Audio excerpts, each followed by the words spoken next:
జీవితం ఆగిపోతుందని జీవించడాన్ని ఆపితే ఎలా వ్యాస్?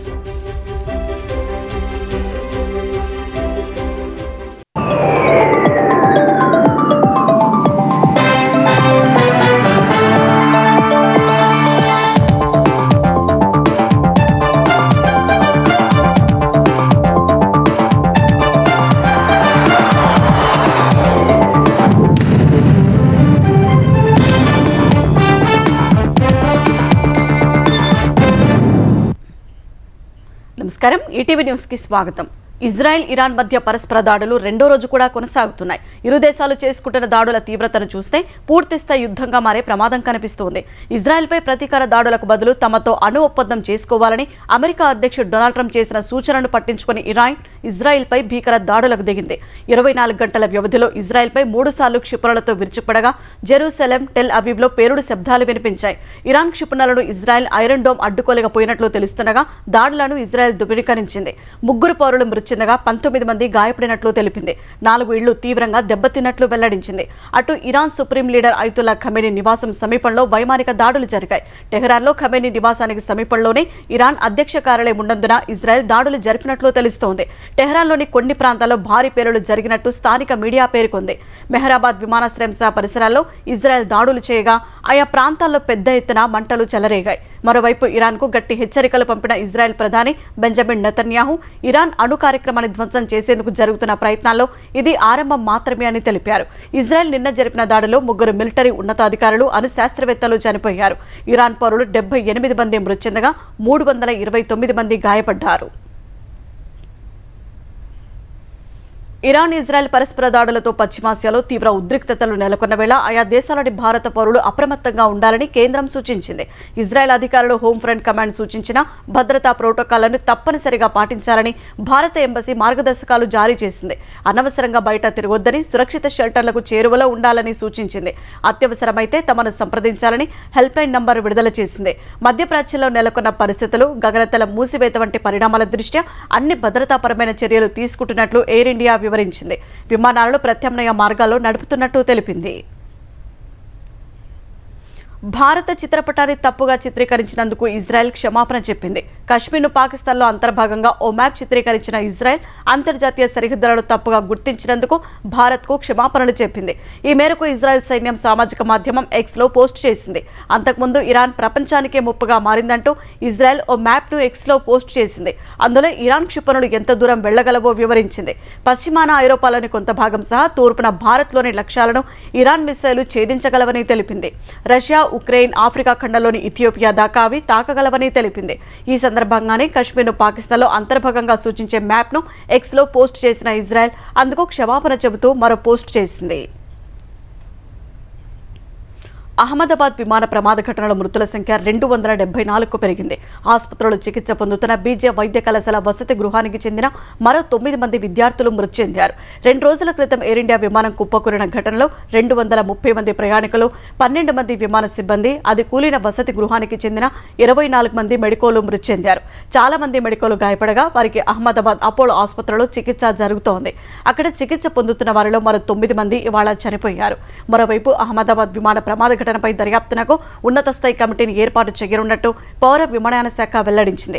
భవిష్యత్తులో ఇలాంటి ప్రమాదాలు జరగకుండా తీసుకోవాల్సిన చర్యలపై కమిటీ సిఫార్సులు చేస్తుందని తెలిపింది. ఈ ఘటనపై సంబంధిత అధికారులు సాంకేతిక దర్యాప్తు యథావిధిగా కొనసాగుతుందని తెలిపింది. అటు విమాన ప్రమాదం జరిగిన ప్రాంతాల్లో కేంద్ర, రాష్ట్రాల దర్యాప్తు సంస్థలు ఎన్ఎస్జీ బృందాన్ని మోహరించారు. ఎన్ఎస్జీ కమాండోలకు దర్యాప్తు చేసే అధికారం లేదని, అయితే సహాయ కార్యక్రమాలు ఇతర విభాగాలకు సహాయపడుతుందని అధికార వర్గాలు తెలిపాయి.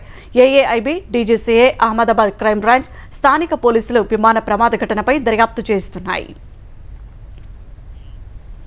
అహ్మదాబాద్లో ప్రమాదానికి గురైన బోయింగ్ 787 రకం విమానాలను తరచూ తనిఖీ చేయాలని ఆదేశించినట్లు కేంద్ర పౌర విమానయాన శాఖ మంత్రి రామ్మోహన్ నాయుడు తెలిపారు. ప్రమాదం ఎలా జరిగిందో క్షుణ్ణంగా పరిశీలించేందుకు తక్షణమే 5 సభ్యులతో కమిటీ వేశామని తెలిపారు. అవసరమైతే మరికొంతమందిని ఆ బృందంలో చేరుస్తామన్నారు. విమానయాన భద్రతపై ఉన్నతాధికారులతో కేంద్ర మంత్రి సమీక్ష నిర్వహించారు. బాధిత కుటుంబాలకు కలిగిన నష్టాన్ని ఎవరూ పూడ్చలేనిదన్న ఆయన DNA పరీక్షలు పూర్తయిన వెంటనే మృతదేహాలు అప్పగిస్తామన్నారు. తన తండ్రి కూడా ప్రమాదంలోనే మరణించారని గుర్తు చేసిన రామ్మోహన్ ఆ బాధను అర్థం చేసుకోగలనని అన్నారు. ఈ దుర్ఘటనను పౌర విమానయాన శాఖ తీవ్రంగా పరిగణిస్తోందన్నారు. అన్ని కోణాల్లో దర్యాప్తు జరుగుతుందని, బ్లాక్ బాక్స్ విశ్లేషణ తర్వాత ఏం జరిగిందనేది పూర్తిగా తెలుస్తుందని రామ్మోహన్ తెలిపారు. హోం సెక్రటరీ ఆధ్వర్యంలో మరో ప్రత్యేక కమిటీని ఏర్పాటు చేశామన్న రామ్మోహన్ సంపూర్ణ దర్యాప్తు జరిపేందుకు ఈ కమిటీ సభ్యులు దోహదపడతారని వివరించారు. 3 నెలల్లో కమిటీ నివేదిక ఇస్తుందన్నారు. దేశవ్యాప్తంగా వైద్య విద్యా కోర్సులో ప్రవేశాల కోసం నిర్వహించిన నీట్ యూజీ ఫలితాలు విడుదలయ్యాయి. దేశవ్యాప్తంగా 22,09,318 మంది పరీక్షలు రాయగా 12,36,531 మంది అర్హత సాధించినట్లు నేషనల్ టెస్టింగ్ ఏజెన్సీ తెలిపింది. రాజస్థాన్కు చెందిన Mahesh Kumar all India first rank సాధించాడు. మధ్యప్రదేశ్కు చెందిన ఉత్కర్ష్కు 2వ ర్యాంక్, మహారాష్ట్రకు చెందిన కృషంక్ జోషికి 3వ ర్యాంకు వచ్చింది. ఢిల్లీకి చెందిన అవికా అగర్వాల్కు మహిళల విభాగంలో తొలి ర్యాంకు దక్కింది. నీట్ యూజీ ఫలితాల్లో తెలుగు రాష్ట్రాల విద్యార్థులు సత్తా చాటారు. తెలంగాణకు చెందిన కాకర్ల జీవన్ సాయి కుమార్కు 18వ ర్యాంకు వచ్చింది. ఏపీకి చెందిన దర్బా కార్తిక్ రామ్కు 19వ ర్యాంకు దక్కింది. తెలంగాణకు చెందిన షణ్ముఖ్ నిశాంత్కు 37, మంగారి వరుణ్కు 46, ఎండ్రపాటి షణ్ముఖ్కు 48వ ర్యాంకు వచ్చింది. ఆంధ్రప్రదేశ్కు చెందిన కొడవట్టి మోహిత్ శ్రీరామ్కు 56వ ర్యాంక్, దేశీన సూర్యచరణ్కు 59, పొదిలపు అవినాష్కు 64వ ర్యాంక్, ఎర్ర సమీర్ కుమార్కు 70వ ర్యాంక్ వచ్చింది. తెలంగాణకు చెందిన బిదిషా మాజీ 95వ ర్యాంక్ సాధించింది. నీట్లో తెలంగాణ నుంచి 41,584 మంది విద్యార్థులు, ఏపీ నుంచి 36,776 మంది విద్యార్థులు అర్హత సాధించారు. విద్యార్థుల ఈమెయిల్కు స్కోర్ కార్డులు పంపుతామన్నారు. విద్యార్థులు వ్యక్తిగత లాగిన్ ద్వారా ఫలితాలు తెలుసుకునే అవకాశం కల్పించారు. భారత వైమానిక దళం సత్తాను ఆపరేషన్ సింధూర్ ప్రపంచానికి చాటిందని వైమానిక దళాధిపతి air chief marshal AP Singh చెప్పారు. ప్రజల విశ్వాసాన్ని నిలబెట్టుకుంటూ ఎలాంటి పరిస్థితి అయినా ఎదుర్కొనేందుకు ముందు నిలవడం వైమానిక దళం బాధ్యత అని ఆయన స్పష్టం చేశారు.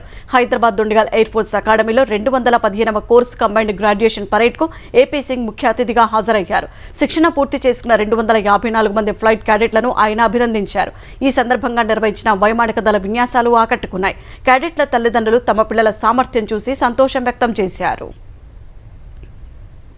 వైసీపీ ఆరోపిస్తున్నట్లు తల్లికి వందనం నిధులు ఏపీ విద్యాశాఖ మంత్రి లోకేష్ జేబులోకి వెళ్లినట్లు నిరూపిస్తే రాజీనామా చేస్తా అని బీసీ సంక్షేమ శాఖ మంత్రి ఎస్ సవిత సవాల్ విసిరారు. వైసీపీ ఆరోపణలు నిరూపిస్తే శాసనసభ్యత్వం మంత్రి పదవికి రాజీనామా చేస్తా అన్నారు. నిరూపించలేకపోతే మాజీ సీఎం జగన్ పులివెందుల ఎమ్మెల్యే పదవికి రాజీనామా చేస్తారా అని ప్రశ్నించారు. అనవసరంగా నిందలు వేస్తే సహించేది లేదని హెచ్చరించారు. హామీ ప్రకారం మెగా డిఎస్సీపై తొలి సంతకం చేసి చూపామని వెల్లడించారు. తల్లికి వందనంపై నగదు జమ కావడంపై మాతృమూర్తులు సంతోషంగా వ్యక్తం చేసినట్లు చెప్పారు.